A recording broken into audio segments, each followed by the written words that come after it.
নমস্কার, আমাদের প্রত্যেক শ্রোতা বন্ধুদের স্বাগত জানাই উত্তরা মুখার্জি গল্পকথা চ্যানেলে। আজকে আমাদের গল্পের নাম নির্জন দ্বীপে আমি এবং আমার মৃত প্রেমিকা। গল্প লেখনীতে রয়েছেন উত্তরা মুখার্জি এবং গল্প পাঠে রয়েছেন দেবারুণ মণ্ডল। গল্পটি ভালো লাগলে অবশ্যই লাইক করবেন, নিচে কমেন্ট বক্সে নিজেদের মতামত জানাবেন এবং উত্তরা মুখার্জি গল্পকথা চ্যানেলটি সাবস্ক্রাইব করে আমাদের পাশে থাকবেন। এবার আমরা নিজেদের গল্পটি শুরু করছি।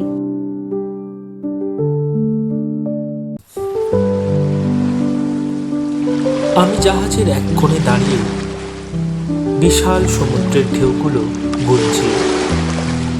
1, 2, 3। ঢেউগুলো একে অপরের সঙ্গে নিজের আনন্দ মতো খেলা করে চলেছে। মাথার উপর এই খোলা নীল আকাশে সাদা মেঘ ভেসে বেড়াচ্ছে। পাখিরাও নিজ নিজ সঙ্গী বা সঙ্গিনীর সাথে এই নীল আকাশে ডানা মেলে দিক বিদিক জ্ঞান শূন্য উড়ে চলেছে হরবকত হরদম।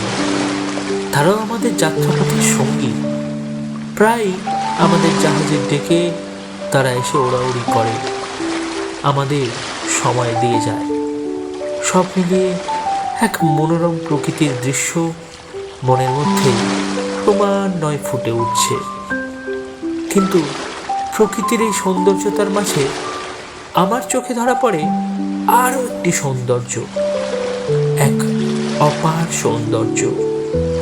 একটি মেয়ে, সেই যে জাহাজের এক কোণে বসে মনোযোগ সহকারে বই পড়ছে। হ্যাঁ, ওই মেয়েটির কথাই বলছি আমি। এর আগে অনেক সুন্দরী নারী দেখেছি, সুন্দরী নারী যে দেখিনি এমন তো নয়, কিন্তু সে যেন প্রকৃতির মাঝে দেখা এক অন্যরকম সৌন্দর্য। তার মাথায় সমুদ্রের ঢেউয়ের মতো এক রাশ লম্বা চুল, নীল আকাশের মতো তার দুখানা চোখও নীল, ঘন নীল। ভোরের আলো যেমন রাতের অন্ধকারকে কাটিয়ে চারিদিক আলোকিত করে তোলে, তার মুখে আমি সেই আলো ফুটে উঠতে দেখতে পাই প্রতিদিন, প্রতি রাত। আমি তার সঙ্গে একটু কথা বলার চেষ্টা করছি। হ্যাঁ, প্রথমটা একটু ইতস্তত বোধ করছিলাম, কিন্তু সব বাধা কাটিয়ে আমি তাকে গিয়ে বললাম, আচ্ছা বলছি, কিছু যদি মনে না করেন, আপনার বইটা পড়া হয়ে গেলে একটু আমাকে পড়তে দেবেন? আমি পড়ব। আসলে আমি প্রকৃতি আর বই, জানেন তো, এই দুটো জিনিসকে না খুব ভালোবাসি, একদম মনের অন্তঃস্থল থেকে। মেয়েটি আমাকে বলল, তা বেশ, তবে আমার এখনো বইয়ের শেষের দিকের পাতাগুলো পড়া বাকি আছে। তবে আপনি যেহেতু আমার মতো বই পড়তে ভালোবাসেন, নিন তাহলে বইটি। আমি সঙ্গে সঙ্গে সসব ব্যস্ত হয়ে তাকে বললাম, আপনাকে বিরক্ত করলাম, তবে এখন আপনি যদি না দেবেন, আমি কিন্তু আপনার ওই শেষের দিকের পাতাগুলো নিজেই পড়ে আপনাকে শোনাতে পারি। তাতে আপনার গল্পটাও শোনা হয়ে যাবে আর আমার তো পড়া হয়ে যাবে। তখন মেয়েটা আপত্তি করলো না। মেয়েটা বলল, আমার শোনা হবে তা মন্দ নয়, তবে আপনি শুরুর দিক থেকে না পড়লে গল্পটি বুঝতে পারবেন না।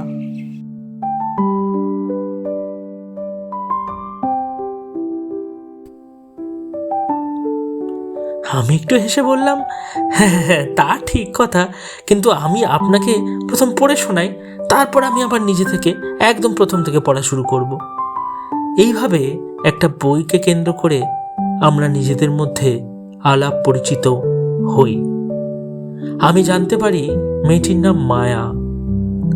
সে একজন ওই প্রাইভেট অফিসে কি সব চাকরি টাকরি করে। আমি তাকে নিজের পরিচয় দিয়ে নিজের নামটাও জানাই। নমস্কার, আমার নাম আবির। আমি পেশায় একজন সহকারী অধ্যাপক, আপাতত ওই সিটি কলেজে আছি আর কি।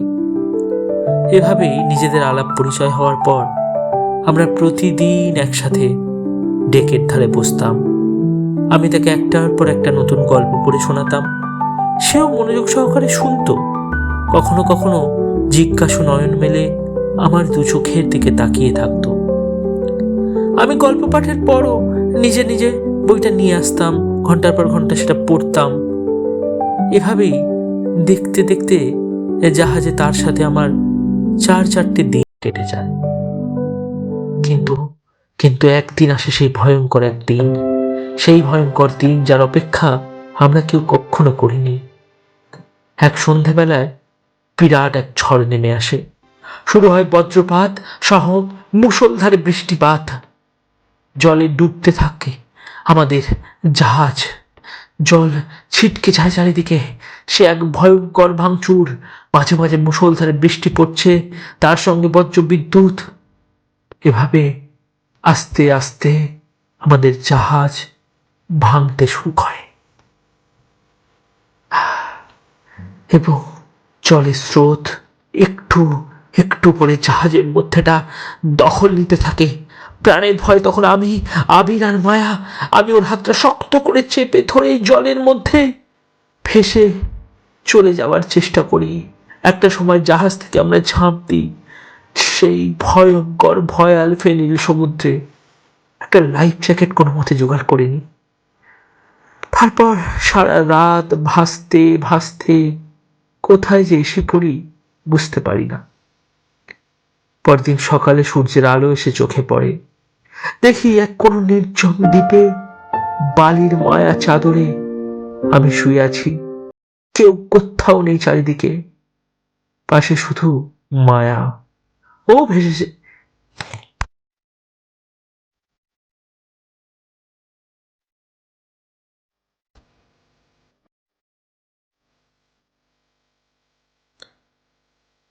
আমি দেখি পাশে শুধু মায়া। ও ভেসে এসেছে, ও ভেসে এসেছে এই রাস্তায় আমাদের সাথে, আমার হাতটা ধরে। আর তার এক হাতে সেই ভেজা বইটা। মায়া সম্পূর্ণ অচেতন। আমি তার জ্ঞান ফেরানোর চেষ্টা করলাম, তার চোখে মুখে জলের ঝাপটা দিলাম, গালে 2-4টে চড় থাপ্পড় মারলাম, কিন্তু দেখি তার শরীর পুরো ঠান্ডা হয়ে গেছে, বিলকুল ঠান্ডা গোস্ত। নিঃশ্বাস বন্ধ হয়ে গেছে। মায়া মায়া কি মারা গেছে? আমি অসহায়, অসহায় লাগছে আমার। আমি নিজেকে মায়ার মৃতদেহ বুকে জড়িয়ে ধরে নিলাম আর কাঁদতে লাগলাম। মায়া, তুমি কোথায় মায়া? সে এক সে এক কালো অন্ধকার, চারিদিকে ভাবনার কোনো অবকাশ নেই, স্মৃতি আর কাজ করছে না। আমি ভাবি এই জাহাজে যাত্রা শুরু না করলে আজ এই অসহায় দিন আমাকে দেখতে হতো না। যে সমুদ্রের সৌন্দর্য আমি এই কাল অব্দি, মায়াজ সকাল অব্দি উপভোগ করছিলাম, সেই সমুদ্র আজ ভয়ঙ্কর রূপে প্রাণ কেড়ে নিল আমার প্রিয় মায়া এবং আরো কত শত যাত্রীর। আর কিছু কিছু মানুষ সারা জীবনের মতো নিখোঁজের খাতায় উঠে গেল হয়তো। জানি না তারা আর নিজের ঘরে ফিরতে পারবে কিনা। আজ এই সমুদ্র আজ হয়ে উঠল খুনি। আর আমি আমিতে নেই। আমার মায়া আর আমি আটকে এই নির্জন দ্বীপে। প্রথম 3 দিন শুধু সমুদ্রের নোনা জল খেয়ে কাটিয়ে দিলাম। সেই বিশ্রী স্বাদ মাঝে মাঝে বমে উঠে আসছে। নোনা হলেও পিপাসা মেটানোর জন্য আমাকে তা পান করতে হলো। আর তারপরে শোক কাটিয়ে উঠতে থাকলাম ধীরে ধীরে। ভাবলাম এই নির্জন দ্বীপে হয়তো আমিও মারা যাব। কিন্তু 4 দিনের মাথায় সমুদ্রের পার থেকে কিছু মাছ ধরতে পারলাম। হ্যাঁ, আমার এই ছোটখাটো একটু মাছ ধরার ফন্দি ফিকির জানা ছিল। সেই মাছ টাছ ধরে 2টো চকমকি পাথর দিয়ে কোনো মতে ঘষে একটু আগুনও জ্বালালাম। কতদিন পর আগুন, একটু গরম, একটু তাপ। সেই আগুনে মাছগুলো পুড়িয়ে নিলাম। এভাবে খিদেও মিটল। এই নির্জন জঙ্গলে একটা নারকেল গাছ আমাকে খুঁজে বার করতে হলো। যদিও অনেক কষ্ট হলো সেই নারকেল গাছ খুঁজে বার করতে, কিন্তু তা আমি পেয়ে গেলাম। বেঁচে থাকার কিছুটা আশাও খুঁজে পেল। এবার গাছ থেকে নারকেল পেড়ে আর ওই সমুদ্র থেকে মাছ, কাঁকড়া, ছোট ছোট শামুক ধরে খেতে থাকি। সে যেন নতুন করে এক বাঁচার আশা। আর ঘুমানোর সময় মায়ের মৃতদেহর পাশেই ঘুমাই। ধীরে ধীরে সে মৃতদেহ পচন লাগে। রাতের আকাশে চাঁদের আলো আর তারা দেখতে দেখতে সেই পচন লাগা মৃতদেহই যেন গল্প করত আমার সাথে। আবির মায়াকে তার নিজের দ্বীপের সেই নির্জনতার সঙ্গী বানিয়ে ফেলেছে। এভাবেই নিজের মনের সাথেই সে কথা বলে। এমনকি মায়ের সাথে ভেসে আসা সেই বইটা, সেটাও রোদে শুকিয়ে তার শেষের লেখাগুলো, শেষের সেই কয়েকটা পাতা সে পড়তো, মাকেও শোনাতো হয়তো। আর আবির এভাবে ধীরে ধীরে সেই নির্জন শূন্য বনে গাছের ভিতরে অনেক শিকল, পাকল, পাতা ধরে নিয়ে সে একটা ঘর বাঁধল, মায়ার সাথে একটা ঘর। এভাবেই সে মায়ের মৃতদেহ, মায়ের কঙ্কালের সাথে সংসার তৈরি করে নিল। নিজের জন্য তো গাছের পাতা দিয়ে পোশাক বানায়, সঙ্গে মায়ের জন্য। এভাবেই কাটতে থাকে তাদের দিন। দেখতে দেখতে মায়ের দেহ আরো শুকিয়ে আসে, তার শরীরের হাড়গুলো ক্রমশ ক্ষতের মতো বেরিয়ে আসে। কিন্তু আমার চোখে প্রথম দিনের মতো আজও সে সুন্দর। এই নির্জন দ্বীপে সেই তো আমার একাকিত্বের সঙ্গী, তাকে তো গল্প পড়ে শোনাই। সেই আমার একমাত্র ভালোবাসার মানুষ, আমার মনে থাকা সমস্ত কথা।